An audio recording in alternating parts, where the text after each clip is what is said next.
Hello, and welcome to today's show, Legacy Living, Make Your Life Count.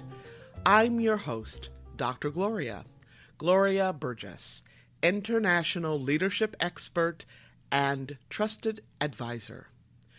Welcome to Legacy Living, Make Your Life Count.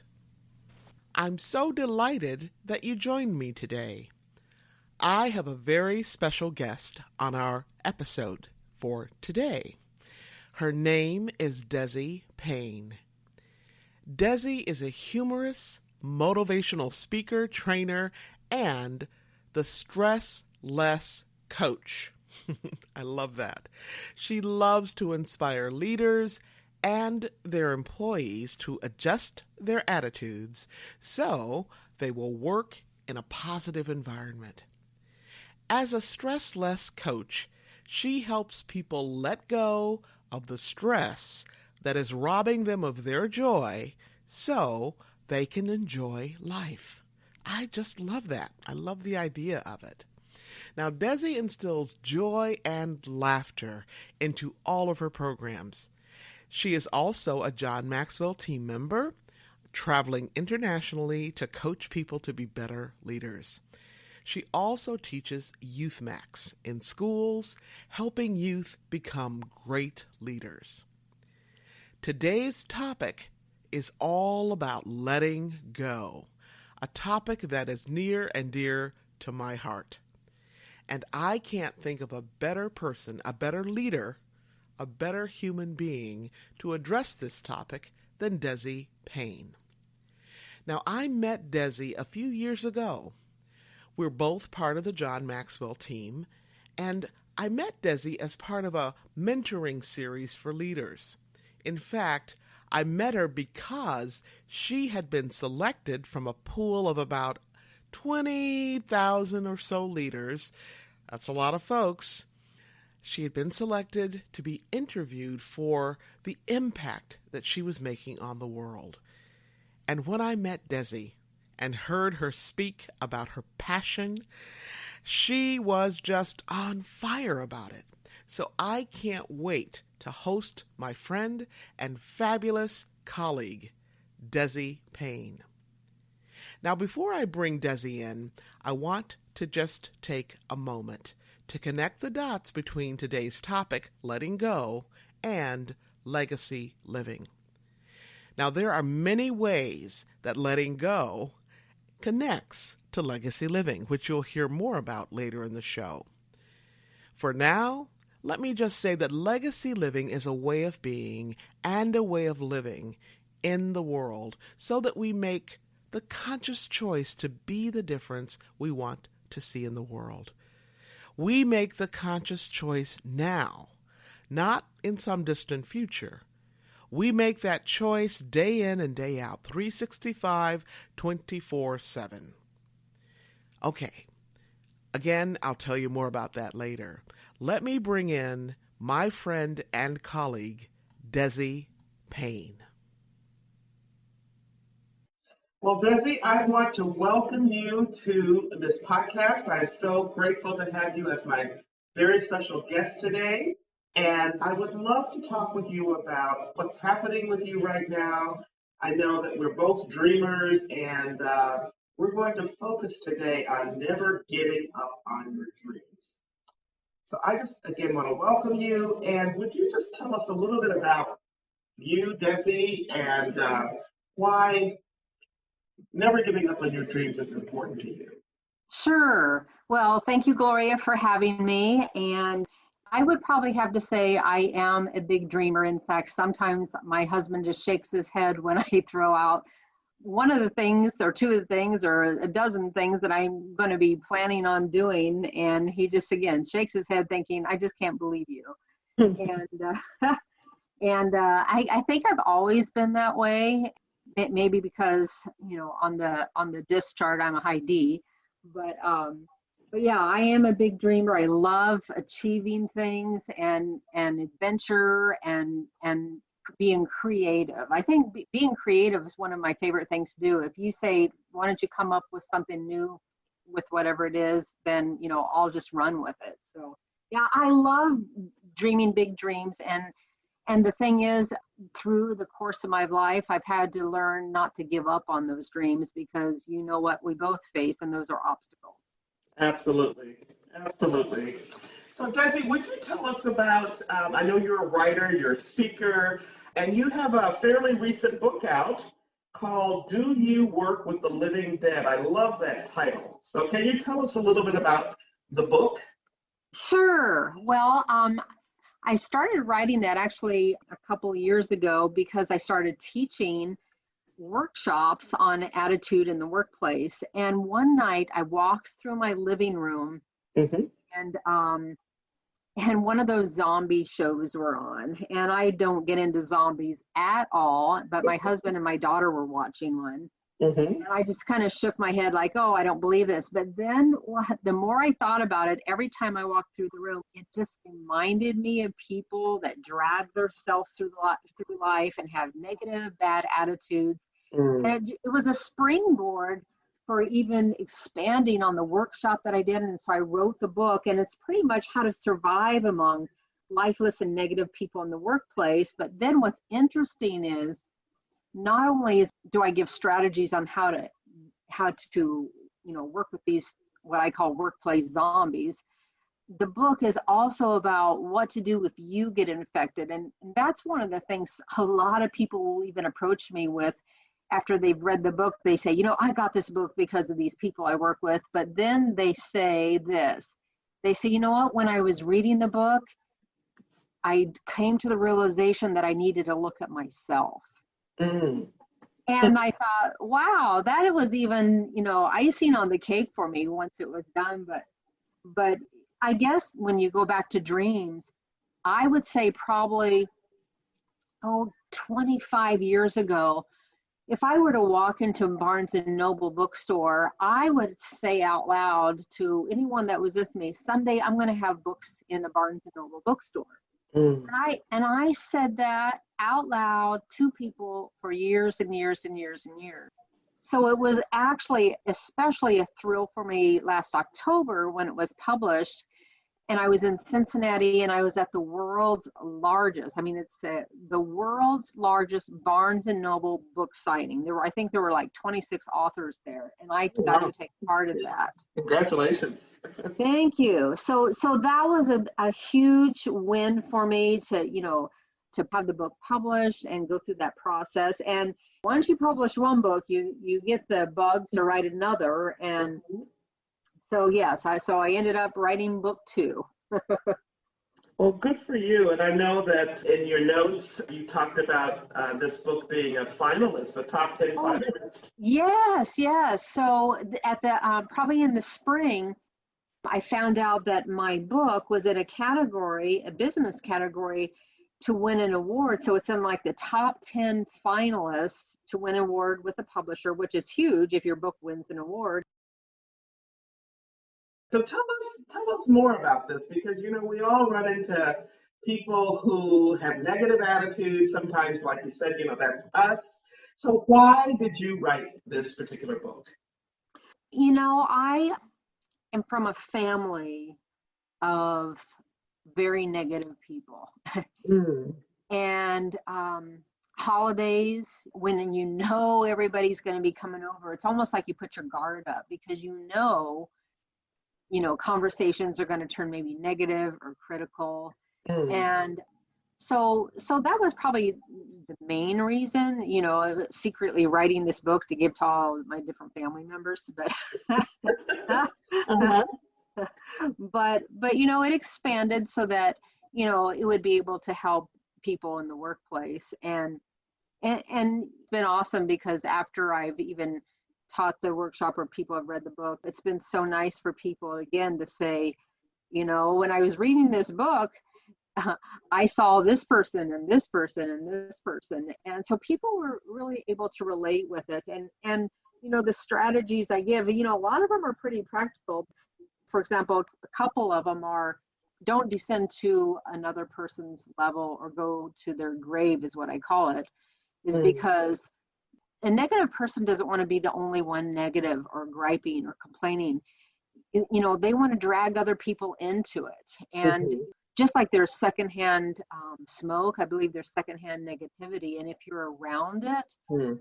you can be sucked into that. And Mhm. so it's really important to do different things if you work those kinds of people, or if you see those people in the grocery store, to distance yourself. But then if you can't distance yourself from those people, especially if you work with them, I give some different strategies, but the one I say is probably the most important is to infect them with your own positive attitude. Let you be the one that infects them versus them infecting you. Oh, I love that. I love that. And you talk about getting CPR. So what do you mean by that? Yes. If you were to take your pulse right now, I would hope you'd have your pulse, but you know what? I think it's important that we take our attitude pulse. And if we find that we're among the ungrateful dead, or we're Mm. acting like any of these negative people, then we need CPR. And that CPR is, number one, C stands for choice. It's always your choice on how you're going to act. And it's interesting, when I wrote this book, I got this nickname, the Attitude Adjuster. And I was in the grocery store one time, and it was one of those days when the line for only one aisle, one checkout was open. And I was in a hurry, and the line was so long, and there was a part of me that just wanted to glare, or, act like, what is the problem here? And because I knew I had this nickname, the Attitude Adjuster, I thought, you never know who's watching you.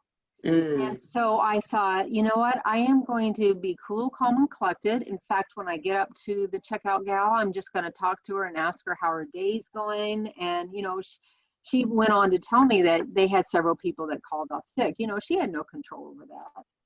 And so it taught me a lesson that day that you really do have the ability to take control in a situation where your attitude's concerned. So in CPR, C stands for choice and P stands for perspective. Mm.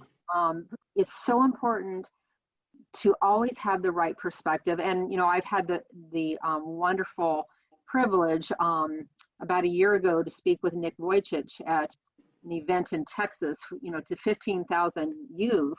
Mhm. And every time I see Nick, I always think, I have so much to be grateful for. I mean, here's Nick Vujicic, a man without arms and legs. Yes. And and we lose perspective very easily when we get up in the morning not thinking how grateful we should be for every single thing that we have. And if you are grateful, if you have the right perspective, it's going to affect your attitude. And Mhm. then R in CPR stands for reboot your brain. Mm.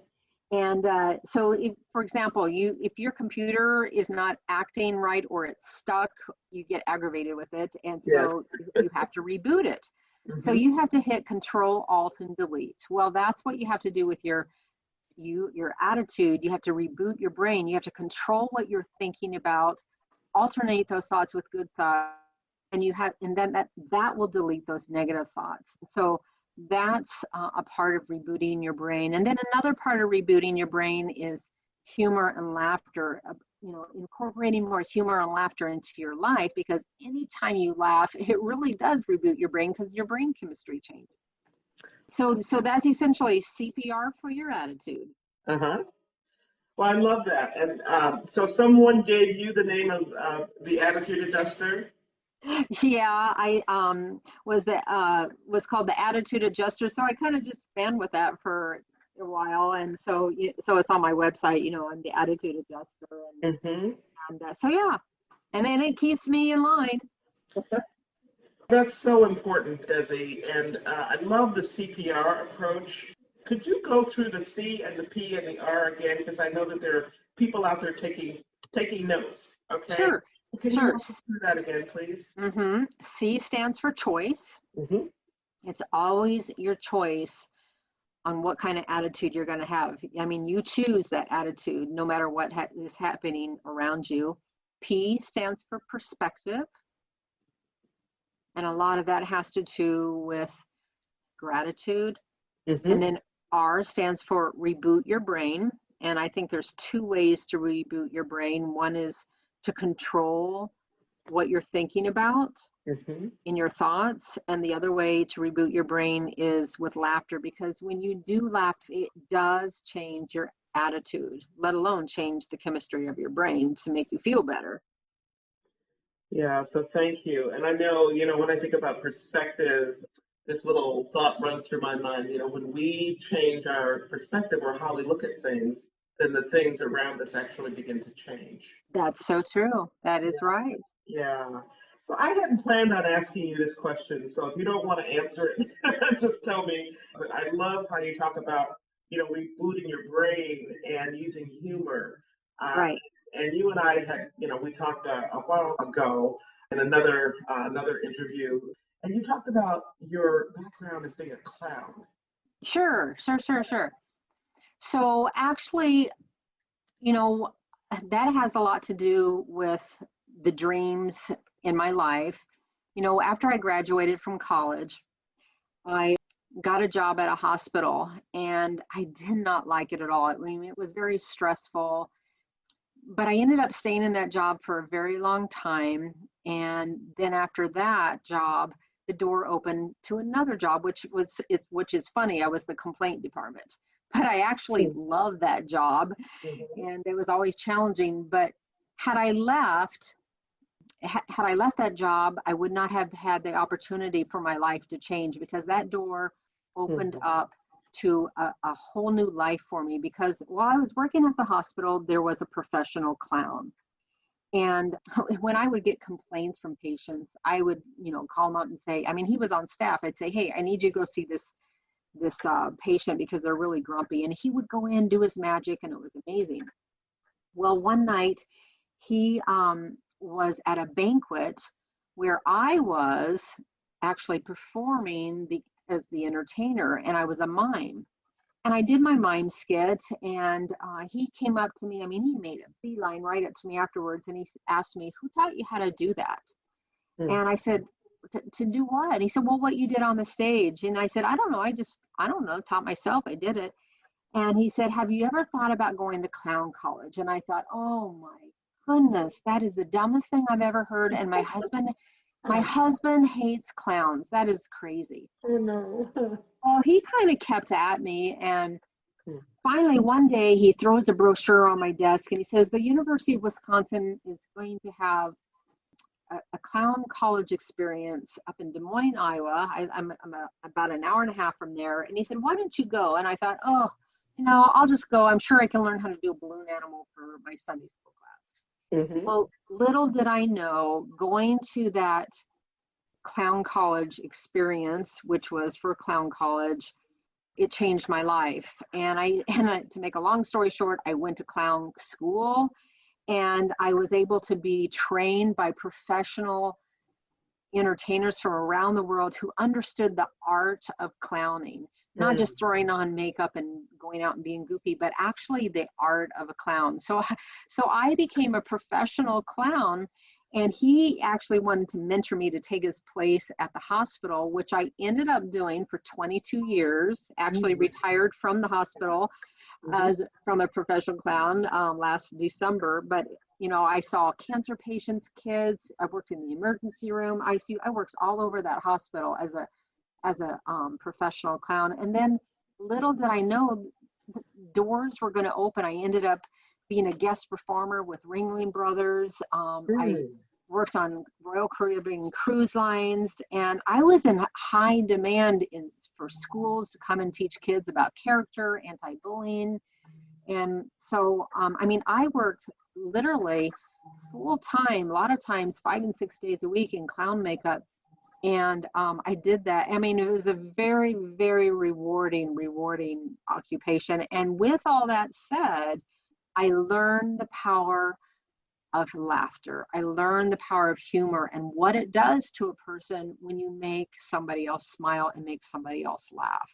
So my background has a lot to do with helping people laugh and smile. And so thankfully that has come into my speaking world and my career. And that has actually helped me a great deal on being very busy as a speaker.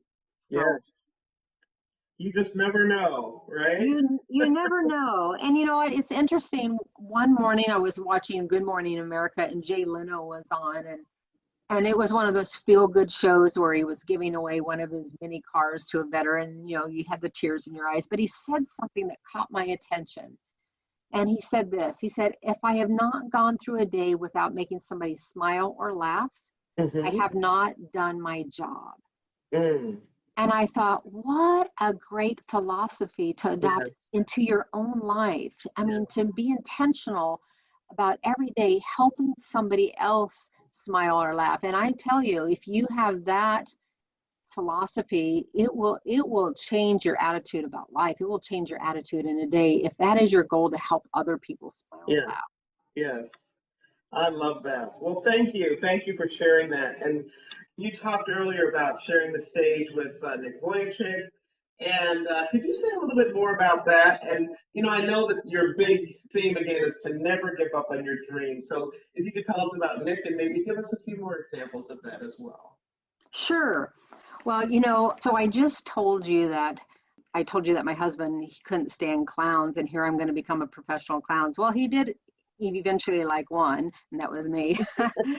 But I'll never forget the night that I told him, you know what, I'm going to join the John Maxwell team. I'm going to become a motivational speaker. And he looked at me and he said, "Oh my goodness, I can't stand motivational speakers."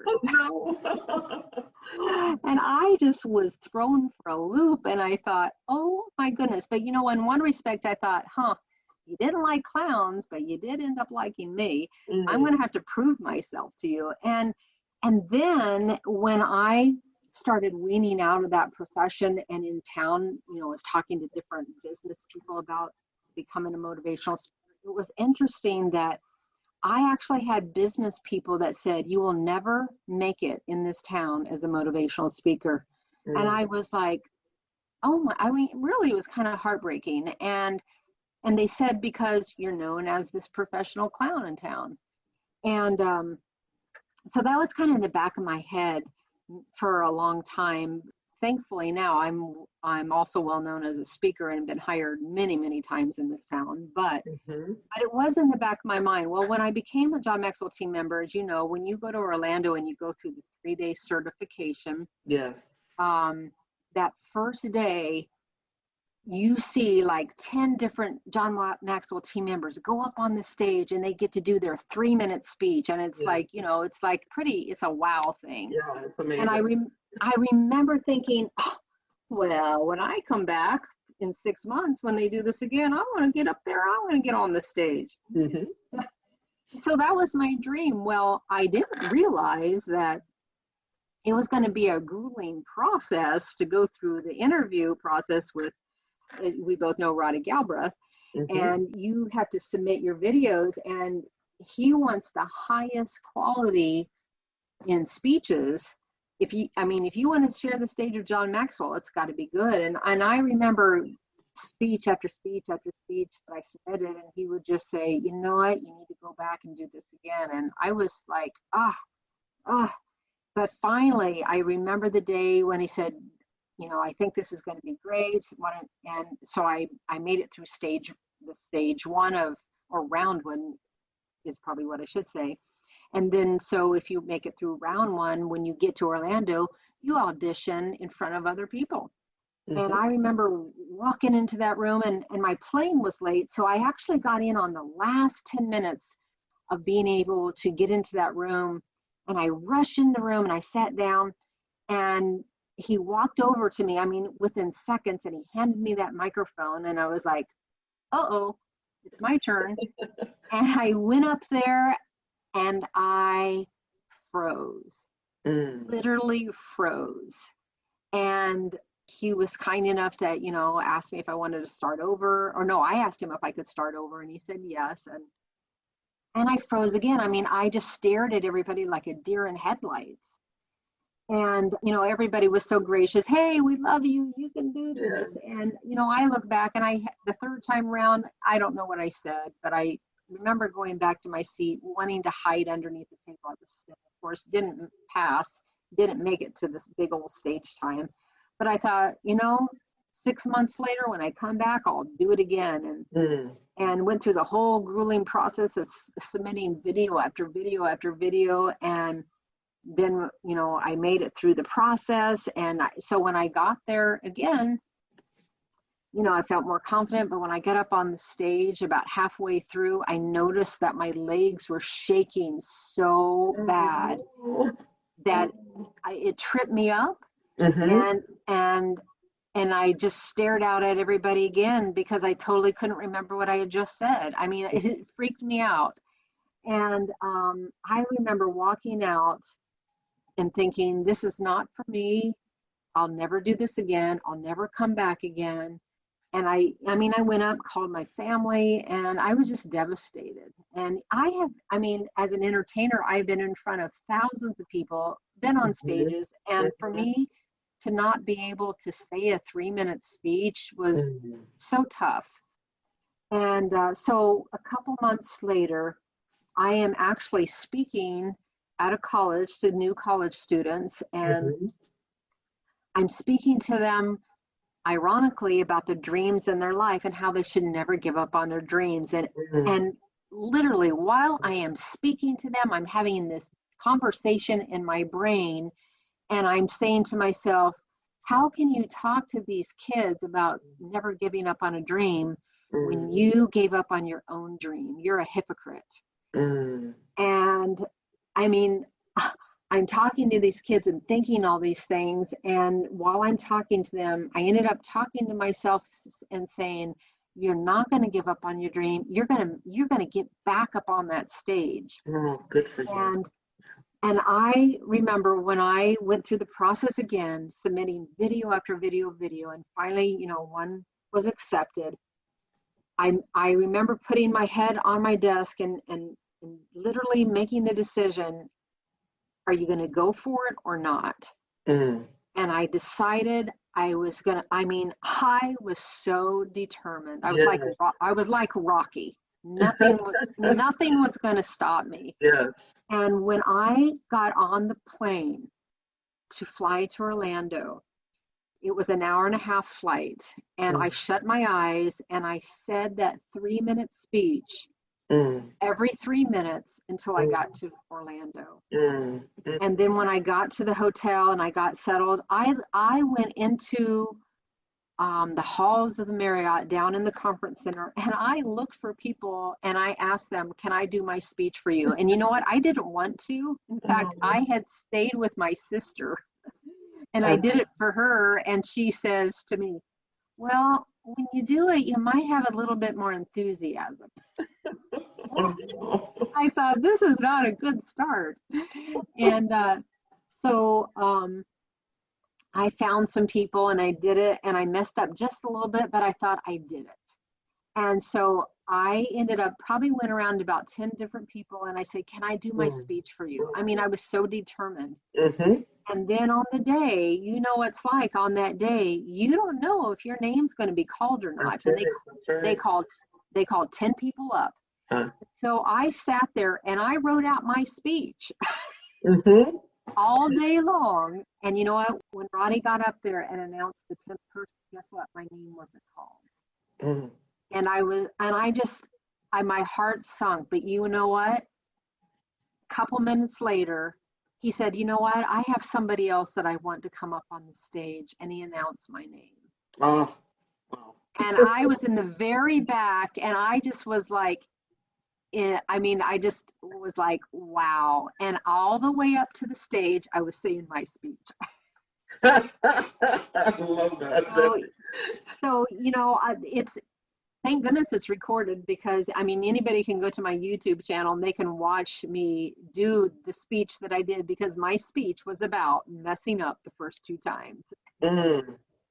And so that was a huge dream for me, and because I didn't give up, you have no idea the amount of confidence that was built on the inside of me for doing that and speaking in front of 3,000 people. Yes. So yeah, it was huge to be able to do that, and so it prepared me for 6 months later, when I was going to be speaking before Nick Vujicic in an Mm-hmm. arena to 15,000 kids. Mm-hmm. And so I truly believe what you're doing today is always preparing you for what you're going to do tomorrow. And so Absolutely. don't give up on your dreams, no matter how small or how big they are. I love that. I was just writing as you were talking, like not once, not twice, but three times, and Yeah. self-talk and just getting up there and having the courage, present yourself again and again and again. And I do know what that process is like, so I'm reliving it with you.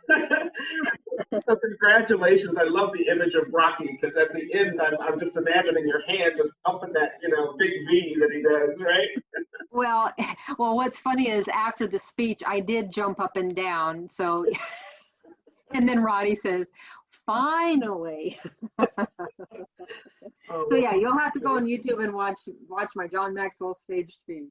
well, congratulations. I know that story is such a powerful story because so many times we have a dream and a lot of us don't get started, right? But Right. those who do, it's not like an overnight instant thing. You have to really, really work Yeah. hard and stay in there and, stay committed. So congratulations, Desi. Well, That's thank you. And from the first time that I went until I finally did it, I think it was a total of 4 years. oh my, wow. Yeah. Hmm. Yeah. But as you said, that was equipping you, unbeknownst to you at the time, but that was Right. equipping you for an even bigger audience and bigger platform. And, how cool is it to talk to 15,000 kids with Nick Vujicic, right? Right. Yeah, Right. yeah. That's just astounding. Thank you, thank you, thank you. So tell me, I know that you have done so many very cool things in your career as an entertainer, as a speaker, as a clown. And how has this pandemic shaped or influenced or impacted your career? Well, it's actually impacted it in a huge way because my last speaking event was March 6th. Hmm. And in March and April through the summer, I had a record number of speaking events. I mean, I was blown away by how many I was booked. And Hmm. it was like overnight. I mean, it seemed like overnight Hmm. they were all canceled. Hmm. And I started getting the calls, getting the emails to the point where literally everything was canceled. And until I think this week will be my first speaking event that I will be live, which I'm so excited. They have no idea the amount of energy that I'm going to be bringing to them. Uh-huh. But yeah, and so it gave me a huge perspective because of the way I'm paid through my corporation. I was not able to get even unemployment. And so it gave me a different perspective on what happens when you have no money coming in. Mm. And my husband and I also own a business in our local mall. And for 2 months, the mall was closed, but we still had to pay a huge rent, internet, Mhm. insurance, and all that. And Mm. and there was a couple times I literally got in my car to take it to the car dealership and say, I have to give my car back. And so it was. So I have a new perspective on being on the side of having really serious financial needs Mhm. and how you're going to adapt and deal with that. And so a couple of the things that I did, because I hate to waste time, and especially since I wasn't working, I spent a lot of time. My YouTube channel was Stress Busters, so I did a lot of those. And then I wrote my second book, which is ironically about stress. So it's called Give Me Some Chocolate, I'm Stressed. Mm. I love that And title. it's from a faith perspective. So it's faith-filled strategies on how to refuel, recharge, and reduce stress. So it'll be published in January. But I also had an opportunity because I needed to work. My mother, bless her heart, I had the opportunity to help her fulfill one of her dreams. And at 79 years old, my mother decides to open a restaurant during COVID. Mm. Mm. So I just decided I was going to go all in and help her and get this going. Mhm. And it opened and it's going well. And now with speaking of events that are going to be starting actually this week, I'll be weaning myself out of that. But I've been able to spend time with my mom, be a blessing to her. So yeah, it's been a very interesting year for all of us. Yes, ma'am, indeed. And it sounds like you are learning a lot. And I'm just praying for you that you will have those speaking engagements that were canceled earlier, just, that your calendar just continues to fill for the rest of this year and beyond, Desi. Thank you. And so I just want to thank you again for joining us today. Desi, you are positively amazing. I love just the breadth of your background. I love your passion. I love that you're a woman of faith. And just thank you so much for never, never giving up on your dreams. Thank you so much, Gloria. All right. Thank you. Thank you. So inspiring. Clearly, Desi is an amazing leader. She makes a difference in her own life and in the lives of so many others in her family, her community, and throughout the world in her work as the Stress Less Coach. To learn more about Desi's work, you can go to her website, and that's www.desipayne, and that's DESI Payne, www.desipayne.com. Okay? Again, I'm going to spell it for you because I know we have listeners all over the world, and I want you to be sure to get this. It's www.desipayne, DESIPAYNE.com. You can also check out Desi's books. And I love these titles. Do You Work for the Living Dead? Right? And another title is Give Me Some Chocolate. I'm stressed. Now be sure to connect with Desi directly as well. You can do that by going to her YouTube channel, which is called Stress Busters. Very, very cool. Okay, if you're just joining us, I'm Dr. Gloria, and this is Legacy Living, Make Your Life Count. We just heard from my very special guest, Desi Payne, motivational humorist speaker, trainer, leader, author, and fabulous John Maxwell team member. If you want to make your life count, if you want to be the change you seek, be sure to listen to this show again and again. And hey, be sure to tell somebody, right?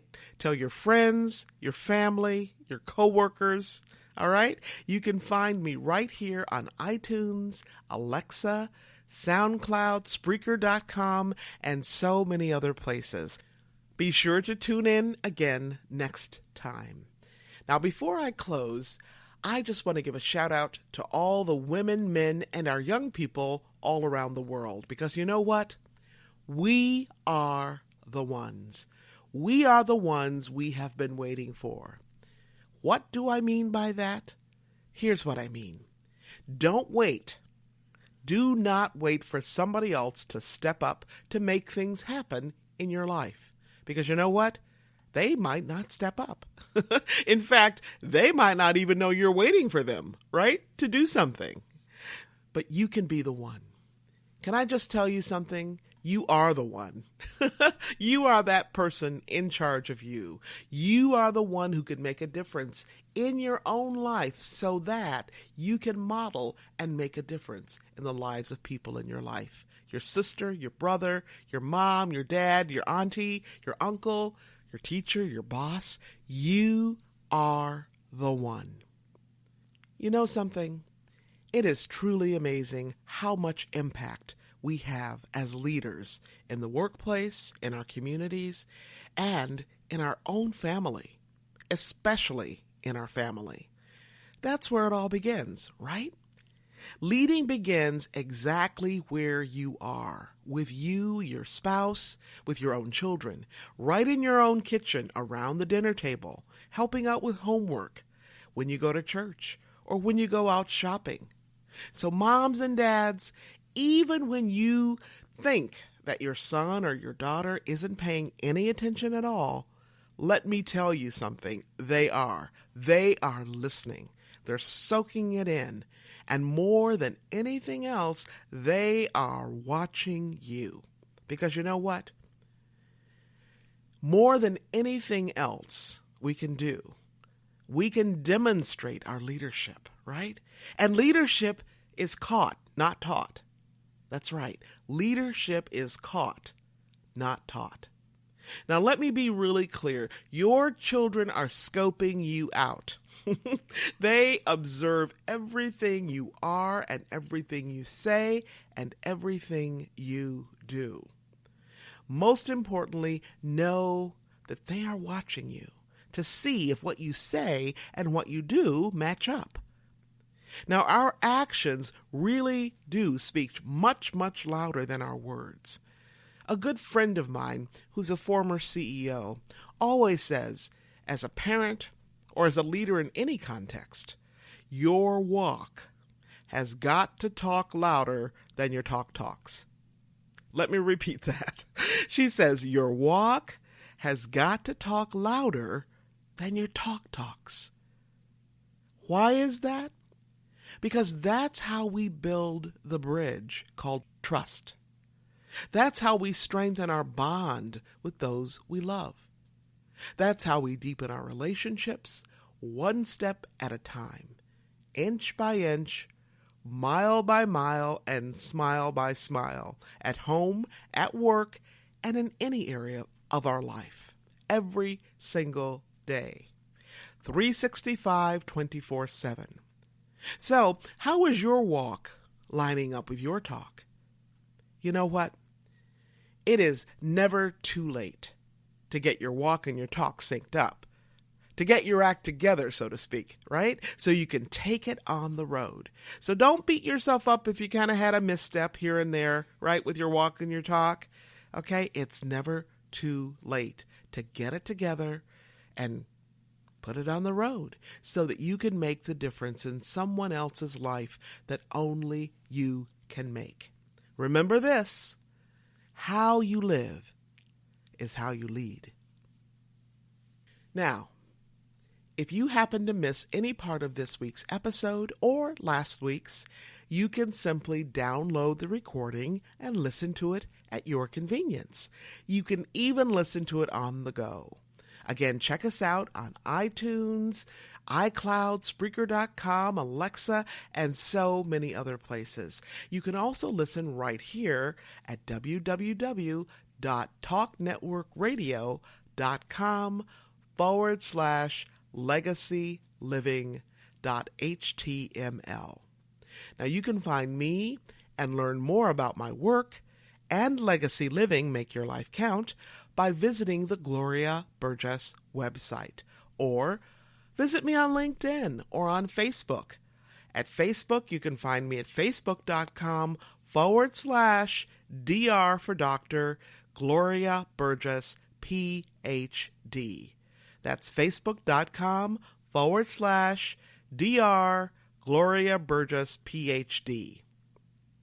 All right. Now, once again, before I close, I just want to thank each of you for tuning in, for allowing me to share a bit about my journey with what legacy living is all about.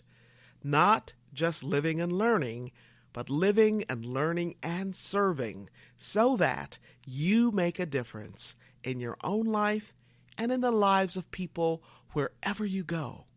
It's about being on purpose every single day, 365, 24/7. Legacy living is a powerful way to make your life count. Once again, thank you for joining me today.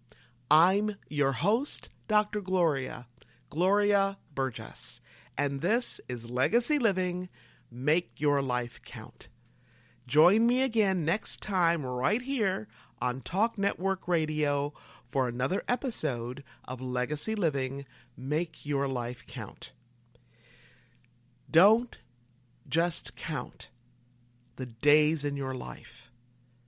Make the days in your life count. That's what legacy living is all about.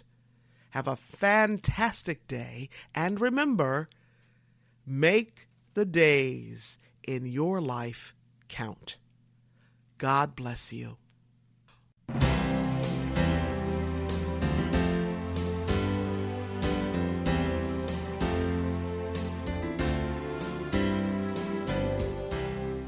That's our show today. I'm your host, Dr. Gloria Burgess. I hope you'll join me again next time. Until then, don't just count the days in your life. Make the days in your life count. That's what legacy living is all about. Here's to you. Have a fantastic day, and be sure to make it a yes kind of day. Remember to celebrate the music of your life. Make the days in your life